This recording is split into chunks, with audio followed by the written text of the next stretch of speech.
श्री स्वामी समर्थ, श्री स्वामी समर्थ. अवधूत चिंतनम श्री गुरुदेव दत्त. श्री स्वामी समर्थ. जय जय स्वामी समर्थ. आजच्या श्री स्वामी चरित्र सारामृत तिसऱ्या अध्यायामध्ये सर्व स्वामी भक्तांचं नम्रपूर्वक स्वागत आहे. आज आपण पाहणार आहोत श्री स्वामी समर्थ सारामृत अध्याय क्रमांक 3. दुसरा अध्याय आपण मागच्या व्हिडिओमध्ये पाहिलेला आहे. तर आजचा तृतीय अध्याय सुरू करूया. श्री गणेशाय नमः. श्री गणेशाय नमः. श्री सरस्वती नमः. यज्ञपाता कंदर्वी वासर मुनी देवता सुंदरा अलंकापुरी पुण्य भूमी पवित्र तेथे नांदतो ज्ञान राजा सुपात्र तया ठेविता महापुण्य राशी. नमस्कार माझा श्री सद्गुरु ज्ञानेश्वराची. बोला पुंडलिकावर दर्ट. श्री ज्ञानदेव तुकाराम पंढरनाथ महाराज की जय. माऊली तुका माऊली ज्ञानेश्वर महाराज की जय. जगद्गुरु तुकाराम महाराज की जय. छत्रपती शिवाजी महाराज की जय. श्री गणेशाय नमः. धन्य धन्य ते या जगती स्वामी चरणी ज्यांची भक्ती त्याशी नाही पुनरावृत्ती पद पावती कैवल्य. गत अध्यायी कथा सुंदर स्वामींनी निवेदिले स्वचरित्र आणि बाबा दिगंबर त्यांचे वृत्त निवेदिले. निर्विकार स्वामी मूर्ती लोका चमत्कार दाविती काही वर्ष करुणी वस्ती मंगळ वेडे सोडिले. मोहळा माझी वास्तव्य करीत आपोआप टोळ झाले भक्त तेथील साकल्य वृत्त अल्पमती केवी वर्णो. स्वामी चरित्राचे हे सार म्हणून केला नाही विस्तार. वर्णिता कथा समग्र ग्रंथ पसरे उद्दी सम. सवे घेऊनी स्वामींशी टोळ जात अक्कलकोटाशी. अर्ध मार्गावरून टोळांशी मागे परतवणे भाग पडे. टोळे आज्ञापिले सेविका जोरी आम्ही येऊ का. तोरी स्वामींशी सोडू नका येथेची मुक्काम करावा. टोळ गेलिया परतोनी स्वामी चालले उठोनी. बहुत वर्जिले सेवकांनी परीनच मानिले ता.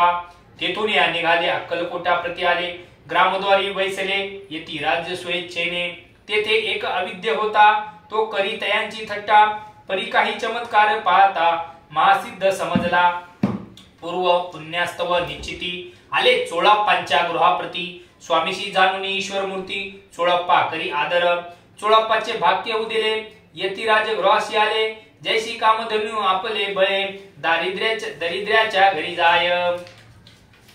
पूर्व पुण्य होते गाठी म्हणून घडल्या या गोष्टी. झाले स्वामी राज भेटी परम भाग्य तयांचे. धन्य धन्य तयांचे सदन जे स्वामींचे वास्तव्य स्थान. सुरवराजे दुर्लभ चरण तयांच्या घरी लागले. योग्याभ्यासी योग साधिती धडी तापडी मार्गी श्रमती. निराहार किती राहती मौन धरिती किती एक. एका चरणी उभे राहून सदा विकलो की गगन. एक गिरी बैसवन तपचर्या करीती. एक पंचाग्नी साधन करीती. एक पवना ते भक्षिती. कित्येक संन्यासी होती संसार अवघा सांडोन. एक करीती कीर्तन एक मांडती पूजन.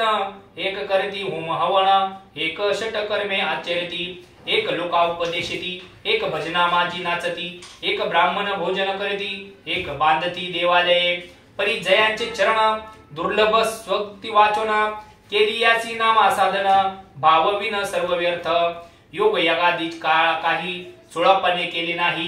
परी भक्ती स्तव पाही स्वामी आले सदनाते. तयांची देखोन या भक्ती स्वामी तेथे भोजन करती. तेव्हा चोळप्पाचे चित्ती आनंद झाला बहुसाळ. तपासुनी तयांचे घरी राहिले स्वामी अवतारी. दिवसेंदिवस चाकरी चोळप्पा करती अधिकाधिक. तेव्हा राज्य पदाधिकारी मालोजी राजे गोदावरी. दक्ष असोनी या कारभारी परम ज्ञानी असती ते.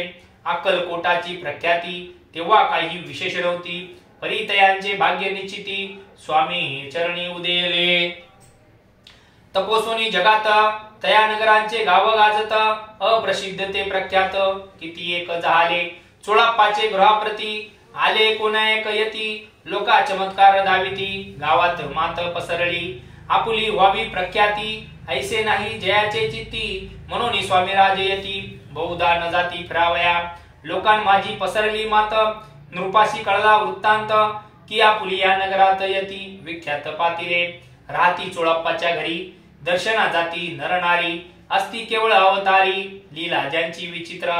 वार्ता ऐसी ऐकोन राव बोलला काय वाणी. गावात येती येऊनी फार दिवस झाले. परी आम्हा श्रुत पाही आजवरी झाले नाही. आता जाऊनी लवलाही भेटू तया येतीवर या. परी ते केवळ अंतर्ज्ञानी, ऐसी वार्ता ऐकली कानी, हे सत्य तरी येवोनी, आताच देती दर्शना। राव मुखातून वाणी निघाली, तोची यती मूर्ती पुढे ठेली, सकल सभा चकित झाली, मती गुंगली रायाची। सिंहासना खाली उतरोना, राव घाली लोटांगण, प्रेमांश्रुने भरले नयन, कंठ झाला सदतित, दृढ घातली मिठी चरणी, चरण धुतले नेत्राश्रुनी, मग तया हस्तकी धरुणी, आसनावरी बसविले, खून पटली अंतरी, स्वामी केवळ अवतारी, अभळी पळूनी गेला दुरी, चरणी भक्ती जडली ते, सकळ सभा आनंदली, समस्ती पाहुनी वंदली, षोडोपचारी पूजेली, स्वामी मूर्ती नृपराये, निराकार आणि निर्गुण, भक्तांसाठी झाले सगुण, तयांच्या पादुका शिरी धरुणा, विष्णू नाचे ब्रह्मानंदे, स्वामी चरित्र सारामृत, नाना प्राकृत कथा समंत प्रेमळ भक्त परसोत, तृतीय अध्याय गोड हा, श्री स्वामी राजार्पणमस्तु, श्री रस्तु शिव भवती शुभ भवती इति श्री स्वामी चरित्र सारामृत अक्कलकोट नगर प्रवेश तृतीय अध्याय समाप्त। श्री स्वामी समर्थ, जय जय स्वामी समर्थ, श्री स्वामी समर्थ, जय जय स्वामी समर्थ। स्वामी भक्तो, आताच आपण श्री स्वामी चरित्र सारामृत अध्याय क्रमांक 3 याचं वाचन आणि आपण श्रवण केलेलं आहे। तर हा 3रा अध्याय आपल्याला कसा वाटला ते नक्कीच कमेंट करून सांगा आणि आपल्या डेस्क मराठी या भक्तिमय चॅनलला जर आपण सबस्क्राइब केलं नसेल तर सबस्क्राइब करा, लाईक करा आणि शेअर करायला विसरू नका। भेटूया पुढील अध्याय क्रमांक 4 मध्ये, श्री स्वामी चरित्र सारामृत 4था अध्याय। श्री स्वामी समर्थ, जय जय स्वामी समर्थ, श्री स्वामी समर्थ, जय जय स्वामी समर्थ। अवधूत चिंतनम, श्री गुरुदेव दत्त।